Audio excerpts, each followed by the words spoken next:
예, 감사합니다. 이런 귀한 자리에 초청해 주셔서 평소 존경하는 여러 선배 교수님들 또 동료 교수와 같이 이렇게 중요한 문제에 논의할 수 있다라는 것만으로도 영광이다라고 생각을 합니다.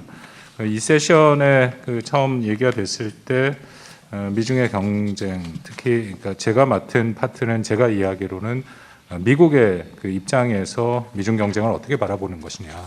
더불어서 한반도 정책까지를 포함을 해서 좀 얘기를 했으면 좋겠다라는 그런 쪽으로 제가 이해를 했습니다. 근데 제가 그 준비한 이 발제문은 한반도 정책 쪽은 좀 뺐습니다. 그 부분은 또 제가 의도한 건 아닌데 우리 저의 토론자인 김진아 박사님이 그 한반도 정책 부분을 제가 빠뜨린 부분을 또 잘 정리를 해주셨더라고요. 그래서 감사드리고 앞에 전 세션에서 보니까 그 내용들이 많이 논의가 된 것 같아서 저는 조금 더 미국의 그 중국을 어떻게 도대체 인식하느냐, 특히 뭐 저를 비롯해서 많은 분들이 갖고 계시는 생각일 거라고 생각하는데 지금 시작된 이 이른바 전략적 경쟁에 보통 이게 어디로 갈 것이냐, 그리고 이것의 성격은 무엇이냐, 뭐 여러 가지 얘기들이 국내에서 나오죠. 미국 내에서도 많이 나오고.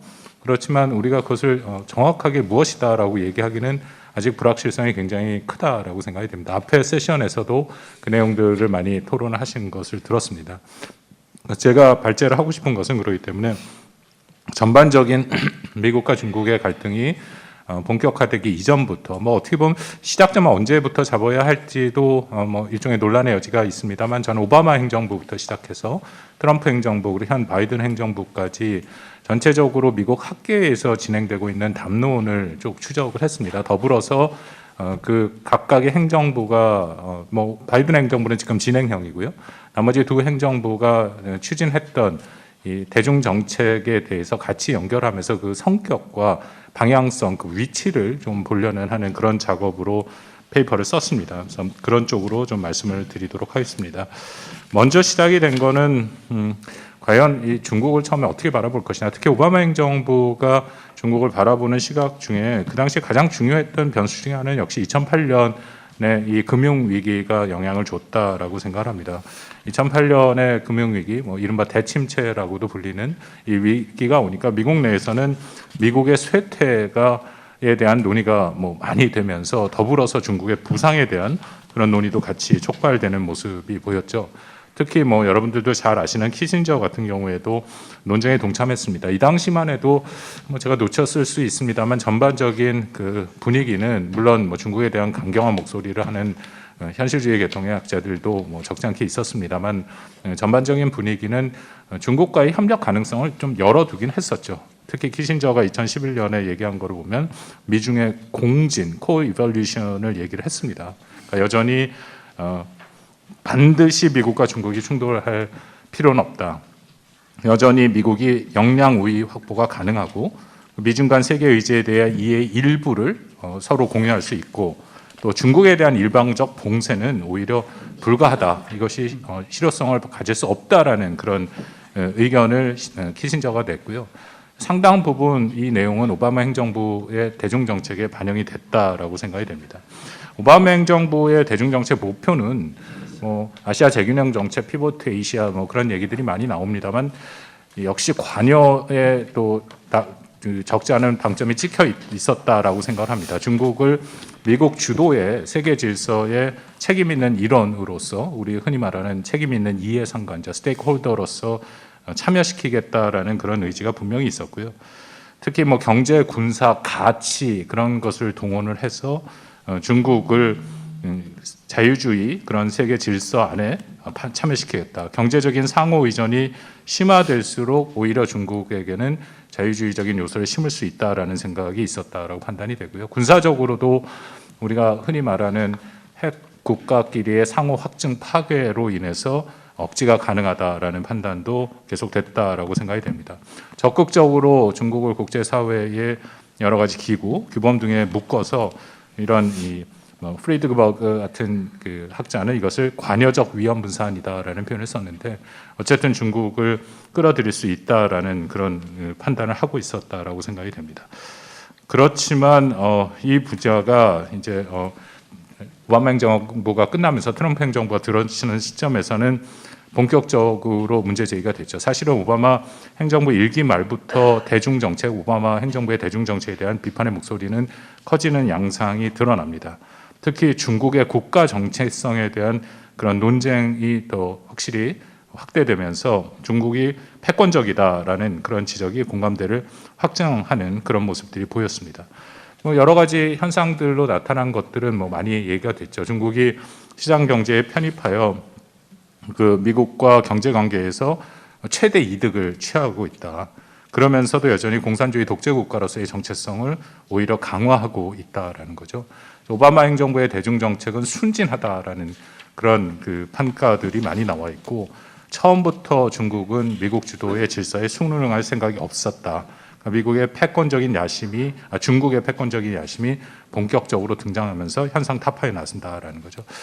가장 유명한 미국의 그 중국 그 학자 중에 하나인 데이비 참보 같은 경우에도 2013년까지만 하더라도 전체적으로 중국에 대해서 오바마 행정부의 관여 정책이 작동할 수 있다라는 판단을 했습니다만 2015년에 월스트리트 저널에서 쓴 거 보면은 중국 정치 체제는 심각히 훼손됐다. 시진핑 1인 체제는 권력 다툼이나 쿠데타로 귀착될 가능성도 배제할 수 없다. 굉장히 강경한 비판을 하면서 오바마 행정부의 관여 정책에 대한 일종의 지지를 철회하는 그런 모습도 나타났습니다. 이런 인식의 변화는 중국에 대한 판단에 대한 계속 그 얘기가 되고 있었고, 특히 2012년에 시진핑이 집권한 이후에 등소평의 도광 양회를 폐기했다. 그리고 민족주의, 중상주의, 공세적 대외 정책으로 선호했다라는 그런 평가가 주류를 이루기 시작했고요. 그러면서 중국 시진핑 체제가 패권적 정체성을 본격화한다는 담론이 훨씬 더 우세하는 그런 상황으로 접어들게 됩니다. 이런 상황에서 물론 다른 의견도 반영이 주장이 되죠. 예를 들어서 중국의 부상이라는 것이 미국 쇠퇴의 반작용이다. 중국이 그런 의도를 가졌다기보다는 미국의 전반적인 국력이 약해진 그런 결과다라는 그런 주장도 있습니다. 그러니까 다양한 주장이 이 시기에 많이 나왔는데요. 전체적으로 서로 간의 그 일종의 진단은 다르지만 기존 정책의 한계, 특히 오바마 행정부 관여 정책은 더 이상 작동할 수 없다라는 것에 대한 그 공감대는 다 이루어지는 그런 상황으로 전개가 됐다라고 생각이 됩니다. 이런 것을 받아들은 트럼프 대통령, 물론 죄송합니다. 트럼프 행정부가 특히 트럼프 대통령이 어떤 전략적인 마인드를 갖고 이 문제에 접근을 했다라고 생각지는 않습니다. 대중영합주의 파퓰리즘에 따라서 전반적인 그 미국의 정치권 또 미국 국민이 중국에 대한 이 반감을 또 활용을 정치적으로 한 모습이 있다라고 판단이 됩니다. 그럼에도 미국 내에서 당시 나오기 시작한 공식 문건에서 중국을 확실한 전략적 경쟁자, 그래서 수정주의 세력으로 선포를 시작을 했죠. 2017년에 발간된 국가안보전략서, 18년에 나온 국방전략서에서 그런 표현들이 나오기 시작합니다. 더불어서 펜스 부통령의 2018년 또 2019년의 연설에 트럼프 행정부뿐만 아니라 사실 미국의 시각들이 상당히 반영되는 모습들이 보입니다. 그 대부분은 이전에 오바마 행정부 때 관여 정책 측면에서 시도했던 것들에 대한 조목조목 반박이죠. 예를 들어서 중국을 국제사회의 책임 있는 일원으로 참여시켜서 개방된 국제기구와 원칙 등을 통해 중국을 결박하겠다라는 오바마 행정부는 정책 완전히 틀렸다라는 얘기가 나오고, 오히려 이것을 중국은 활용해서 권위주의에 기반한 중산주의를 동원을 했다라는 거죠. 그리고 그것을 통해서 오바마는 자유주의적인 가치가 중국에 전파될 수 있다 했지만 오히려 시진핑은 1인 지배체제를 강화하는 모습, 인권 탄압의 모습으로 돌아왔다. 그리고 상호 확증 파괴에 의한 군사적인 억제도 중국은 거기에 관여치 않고 경제력을 바탕으로 군사력을 대폭 확충했고, 남중국해 등 지역 안보의 질서를 흐리면서 돌연선을 계속 넓혀가는 그런 공세적인 모습을 보였다라는 거죠. 가장 심각한 문제는 역시 미국이 만든 규칙을 근원적으로 흔들면서 중국 나름대로의 세계 질서를 설계하는 모습을 본격화했다. 이런 판단들이 트럼프 행정부에서 본격적으로 진행이 되면서 전반적인 학계의 담론과도 일치하는 그런 모습들을 보입니다. 결정적인 이 연설은 저는 트럼프 행정부 폼페이오 장관이 2020년 했던 연설인데요. 뭐 많은 분들이 이 연설을 보시고 하시리라고 생각합니다. 이 연설에서 폼페이오 전 장관은 시진핑 총서기는 파산한 전체주의 이데올로기 신봉자다라는 아주 강경한 체제에 대한 이데올로기 갈등을 얘기를 했죠. 저는 뭐 굉장히 중요한 연설이라고 판단을 한 것이, 만약에 이것으로 미중 간의 관계가 정체성이 규정된다면 이것은 이전에 그 냉전 시 소련을 악의 제국으로 불렀던 레이건 시대의 미중의 일종의 이데올로기의 갈등이 완전히 복원되는 것이다. 이것의 문제점은 한쪽 체제가 완전히 붕괴되지 않으면 해결될 수 없는 이른바 제로섬 게임의 냉전적 갈등이 될 수밖에 없다라는 거죠. 더불어서 뭐 제가 여기 제 그 글에는 자세히 쓰지는 않았습니다. 문명 충돌론도 같이 얘기가 됐습니다. 이제 그렇게 되는 둘 다는 전혀 타협의 공간을 매우 좁히는 그런 경쟁을 선포하는 거기 때문에 이렇게 되면은 서로 간에 한 명이 죽을 때까지 가는 그런 심각한 경쟁으로 들어갈 수밖에 없다. 근데 그럼에도 트럼프 행정부가 했던 여러 가지 정책들의 모습을 보면 트럼프 행정부 대외 정책 전반에 나타나는 일종의 난맥상으로도 보이긴 합니다만 제대로 되고 또 일관성 있는 대중 정책이 있었다라고 생각하지는 않습니다.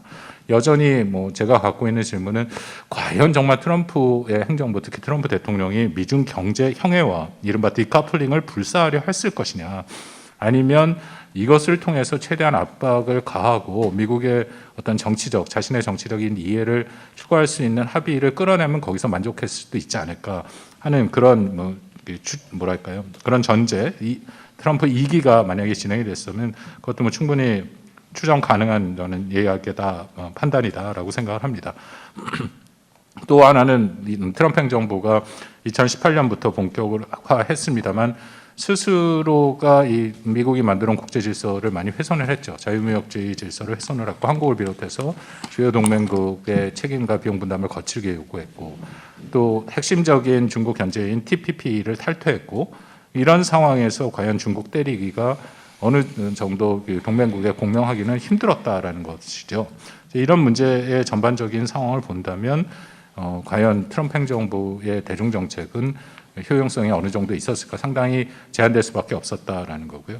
이거는 뭐 지금 바이든 행정부에서도 좀 보이는 모습입니다만 미국의 전체적인 담론, 특히 학계에서는 굉장히 장기전이다. 미중 간의 갈등은 최소 한 세대 아니면 뭐 100년까지 간다라는 그런 이 주장도 있는데 트럼프 행정부 때는 굉장히 단기전에 치중하는 그런 모습을 보였습니다.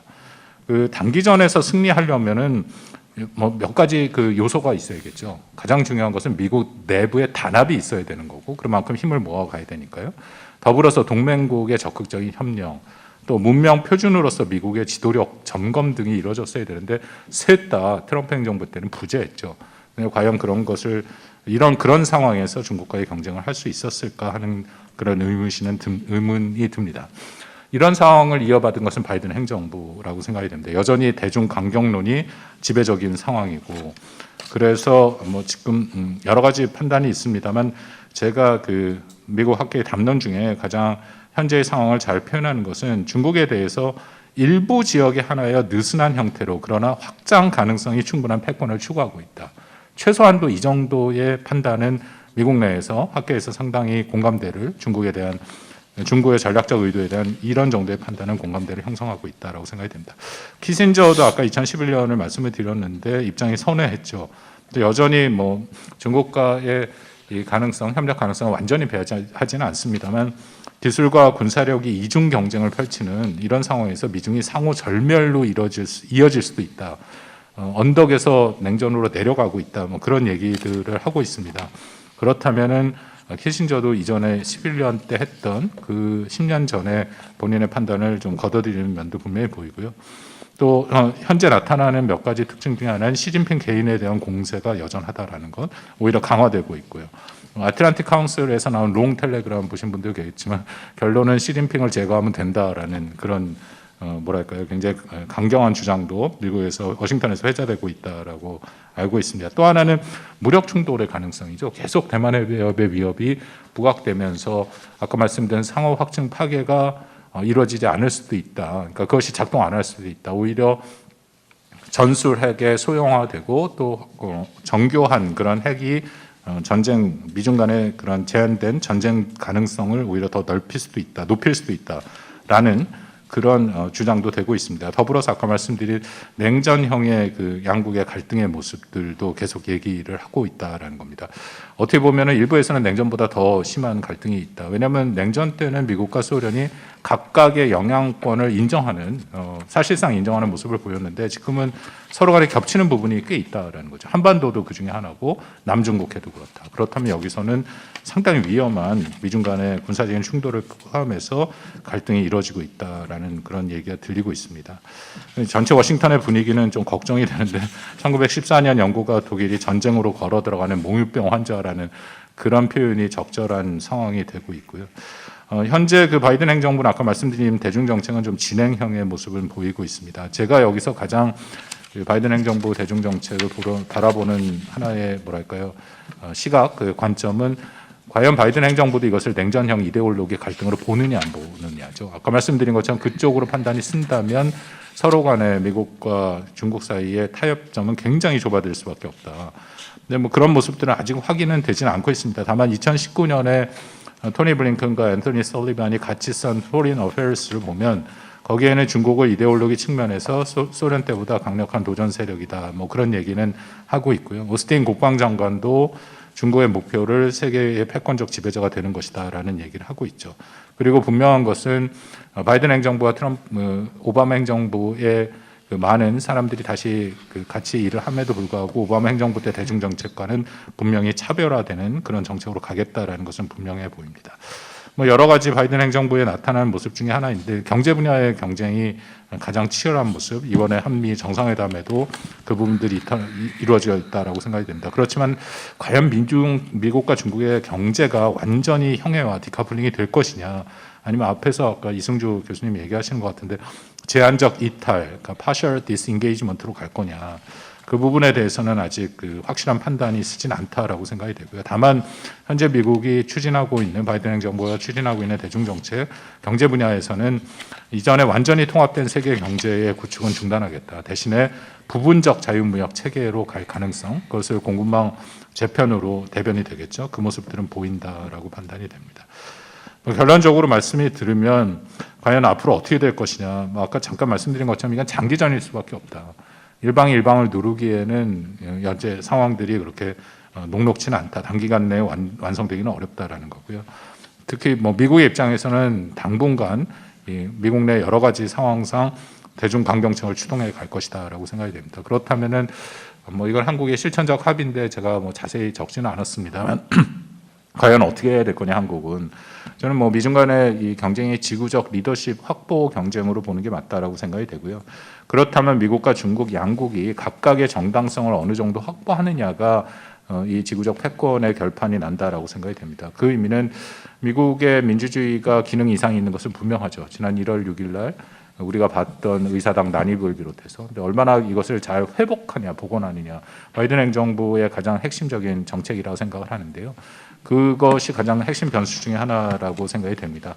적절하게 회복이 돼서 세계 민주주의 표본으로서의 모습을 다시 미국이 회복을 한다면 이 경쟁에서 확실한 우위를 차지할 수 있다. 반면에 대신에 중국은 뭐 가능성은 없어 보입니다. 구조적 한계가 분명히 있죠. 특히 홍콩의 일국 양제를 부인하는 이런 모습들, 인권을 무시하는 그런 모습들은 아무리 중국이 자유무역과 다자주의를 외친다 하더라도 지구적 리더십을 확보할 수는 없다라고 생각이 됩니다. 그러니까 그런 권위주의 체제가 한국을 비롯해서 많은 자유민주주의 국가의 자발적 동의를 끌어낼 수는 없다라는 것이 저의 마지막 결론입니다. 감사합니다.